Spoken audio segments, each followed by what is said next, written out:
Salam damai dan sejahtera untuk Bapak, Ibu, dan Saudara yang kekasih di dalam Kristus. Hari ini kita kembali belajar dari Katekismus Heidelberg, pertanyaan ke-96 sampai dengan 98. Pertanyaannya ialah, apakah yang Allah tuntut di dalam perintah kedua? Jawabannya, agar kita sama sekali tidak membuat patung apapun dari Allah, dan juga tidak menyembah Dia dengan cara apapun selain yang telah Ia perintahkan di dalam firman-Nya. Bapak, Ibu, Saudara yang kekasih di dalam Kristus, manusia cenderung mempercayai apa yang dilihatnya, didengarnya, dan dirasakannya secara indrawi. Manusia cenderung untuk menjadikan buatan tangannya atau buatan Allah itu sendiri sebagai mediator untuk mempercayai adanya Allah yang Maha Kuasa.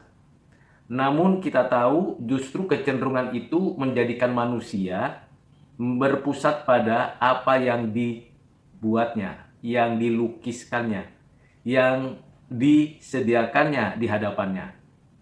Ibarat sebuah relasi, maka ada objek yang di hadapannya untuk disembah.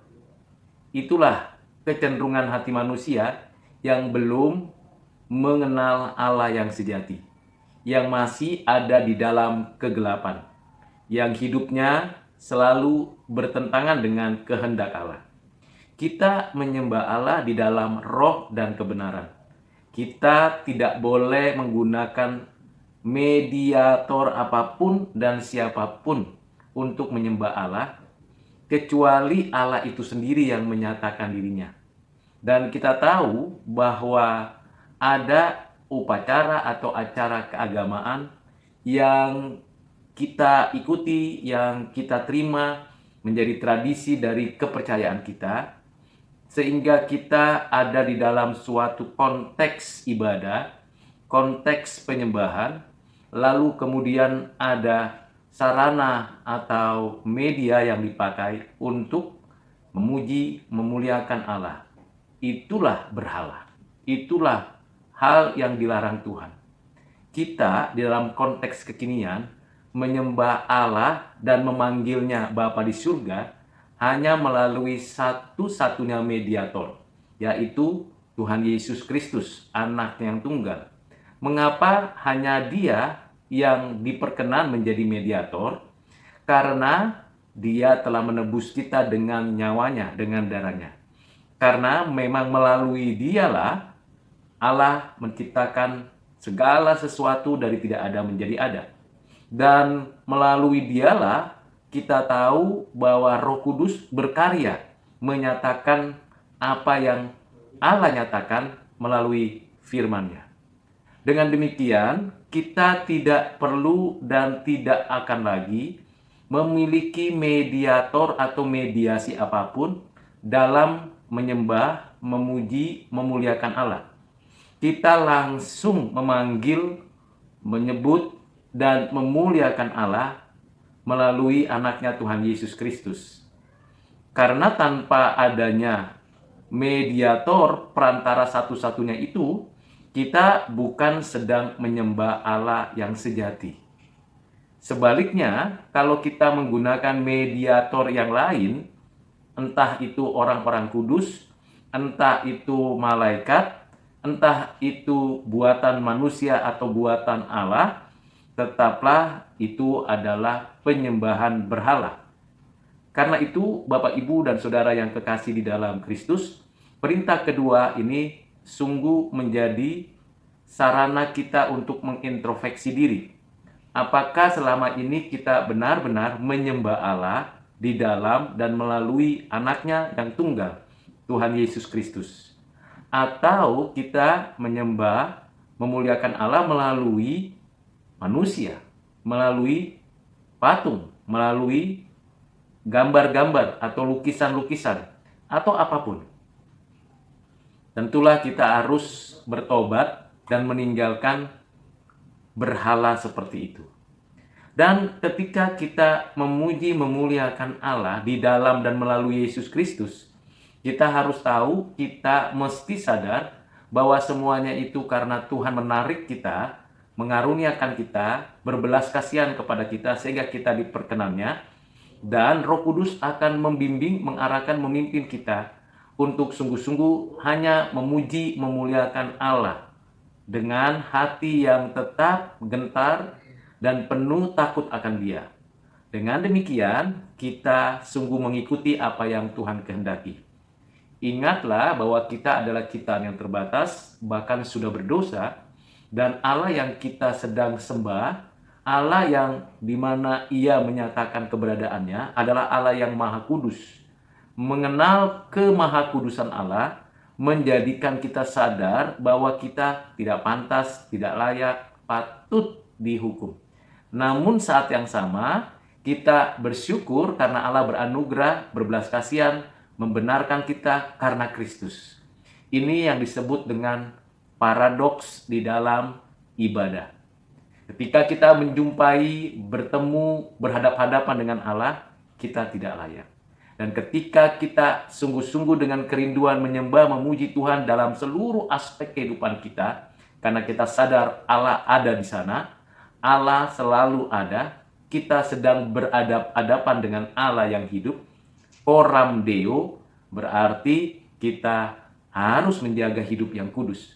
Saat yang sama, kita dibenarkan, dikuduskan dengan darahnya. Ini ibadah yang sesungguhnya di dalam kehidupan kita. Bisa dalam ibadah secara pribadi, bisa dalam ibadah secara komunitas. Kita meyakini yang kita sembah adalah Allah yang hidup, yang kudus, yang sempurna. Pertanyaan ke-97. Jika demikian, apakah kita sama sekali tidak boleh membuat patung apapun? Jawabannya, Allah tidak bisa dan juga tidak boleh ditunjukkan secara kelihatan dengan cara apapun. Sedangkan mengenai ciptaan-ciptaan, meskipun mereka mungkin ditunjukkan secara kelihatan, tetapi Allah melarang kita untuk membuat atau memiliki hal apapun yang serupa dengan mereka untuk menyembah mereka atau melayani Allah melalui mereka. Bapak, Ibu, Saudara yang kekasih di dalam Kristus, kita tahu bahwa manusia juga diberikan kemampuan untuk membuat benda dari apa yang tersedia di alam ini. Manusia juga punya kemampuan untuk mengukis, menggambar, mengukir, bahkan membuat patung. Kita bisa jadi membuat patung yang indah, lukisan yang baik, dan semua gambar-gambar yang begitu cantik, begitu natural, begitu baik adanya. Tentu dapat kita buat, bukan untuk disembah. Kita masih ingat pembuatan tabut perjanjian, di mana di dalamnya ada loh batu, ada juga tongkat Musa atau tongkat Harun, ada juga yang disebut mana. Dan tutup dari tabut perjanjian itu ada gambar atau patung atau ukiran yang menggambarkan malaikat. Malaikat entah serafim atau kerubim yang menunjukkan bahwa Tuhan dimuliakan. Namun kita harus sadari di dalam konteks perjanjian lama dan dalam konteks kekinian pun, ruang Maha Kudus itu tempat di mana Allah menyatakan dirinya, kita menyembah Allahnya, kita bukan menyembah tabut perjanjiannya. Kita tidak menyembah tanda salib yang ada di depan atau yang berhadapan-hadapan dengan jemaat ketika beribadah bersama. Atau kita tidak menyembah kitab suci yang ada di depan altar. Kita harus menyadari apa yang ada di hadapan kita, buatan tangan kita, berdasarkan kemampuan kita membuat gambar, patung, lukisan, itu bukan untuk disembah, itu bukan untuk menjadi media kita beribadah, tetapi itu diberikan, itu kita sediakan hanya sebagai alat di mana ibadah itu atau sarana itu boleh kita jalankan.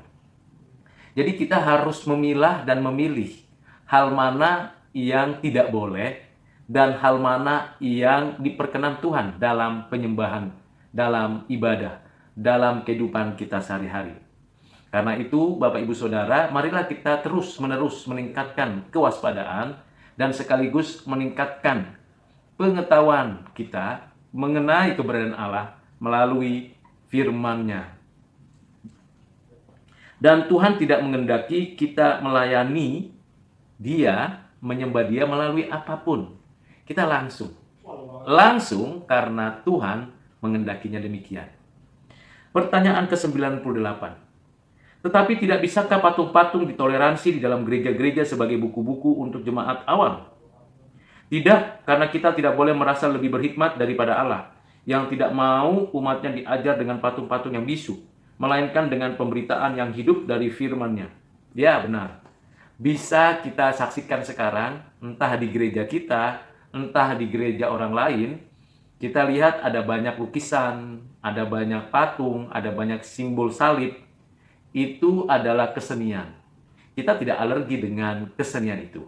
Tetapi itu bukan sarana memuliakan Tuhan, bukan pusat ibadah kita, dan bukan kebenaran yang harus kita pelajari darinya. Kita tahu yang perlu kita dengar dalam ibadah kita adalah firman Tuhan yang diberitakan, yang dijelaskan oleh hamba-hamba Tuhan. Dan tentulah nama Tuhan yang ditinggikan. Kebesaran dan keagungan Tuhan yang dinyatakan melalui puji-pujian kita, doa syukur kita, bahkan kita memberi persembahan sebagai ucapan syukur bahwa Tuhan yang memberikan kita kesempatan, kehormatan untuk berbagian dalam pekerjaan Tuhan. Karena itu, Bapak Ibu Saudara yang kekasih di dalam Kristus, dikatakan tidak mungkin patung yang bisu atau lukisan atau benda-benda apapun di dalam dan ada di dalam gereja kita itu menjadi pengajar, menjadi wakil dari Allah, wakil dari firman-Nya. Tidak demikian. Kalau kita mau timbang-timbang dan pikir baik-baik, bukankah lebih banyak kita memahami keutuhan dan keseluruhan keberadaan Allah dengan cara membaca firman Tuhan secara lengkap? Bukankah kita akan memiliki konsep di dalam pikiran kita ketika kita membaca firman Tuhan dibandingkan dengan kita melihat ada patung Yesus, ada lukisan Yusuf Maria, ada tanda salib, dan berbagai ornamen lain yang ada di dalam gedung gereja kita.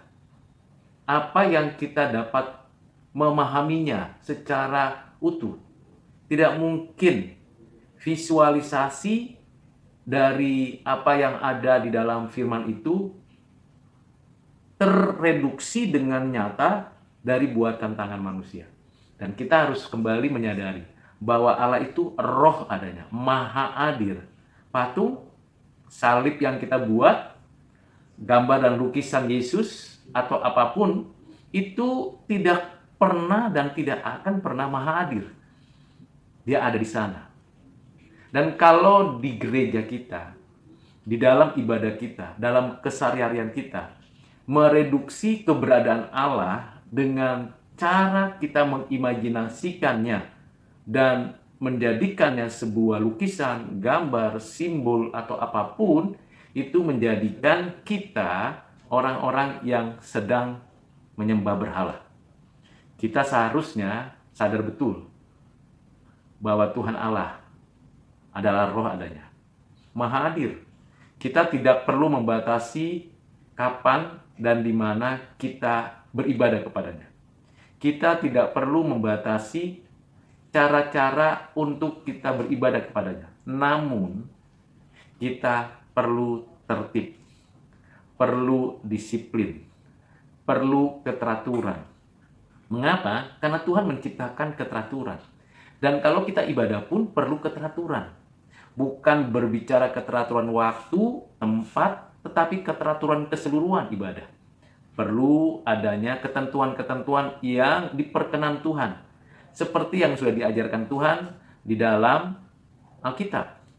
Ada penyembahan, ada ucapan syukur, ada permintaan, ada waktu mendengar firman, ada waktu memberi persembahan, dan ada waktu untuk bersama-sama memuji Tuhan. Tentu ini adalah satu bagian yang penting. Karena itu Bapak Ibu Saudara yang kekasih di dalam Kristus, mari kita tingkatkan pengenalan kita akan Allah dan tinggalkan semua berhala apapun yang menghalangi kehidupan, kerohanian, dan pertumbuhan pengenalan kita akan Allah. Bacalah kitab suci, tetaplah berdoa, dan saksikanlah kebaikan, kemurahan, keadilan, kesucian Allah dalam hidup kita. Itulah ibadah yang sejati. Mempersembahkan tubuh kita sebagai persembahan yang hidup, yang kudus, yang berkenan kepada Allah. Kiranya apa yang saya jelaskan dapat bermanfaat, berguna, dan Tuhan dimuliakan. Tuhan Yesus memberkati Bapak Ibu Saudara dimanapun berada, dan kiranya pengajaran hari ini menjadi berkat bagi kita sekalian. Amin.